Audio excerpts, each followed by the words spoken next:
সবাইকে নববর্ষের প্রীতি ও শুভেচ্ছা। সকাল সকাল মাটির মালসায় পায়েস রান্না করতে চলে এসেছি ছাদে। ছোট থেকেই মাকে দেখে আসছি, গোয়াল ঘরে মা কিন্তু এই পায়েসটা রান্না করতো।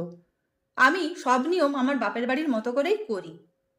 দেখুন, ছাদে ছোট ছোট টব বসিয়ে নিয়েছি উল্টো করে, এরকম মালসা বসিয়ে দিলাম, দুধ দিয়ে দিচ্ছি, জাল করতে দিলাম। আগে থেকে ভিজিয়ে রাখা গোবিন্দভোগ চাল পরিমাণ মতো দিয়ে দিচ্ছি। এই পায়েস কিন্তু এমনিই রান্না করতে হয়, কোনো তেজপাতা বা এলাচ এগুলো কিন্তু দিই না। একটু পরে কাজু কিশমিশ দিয়ে দেব।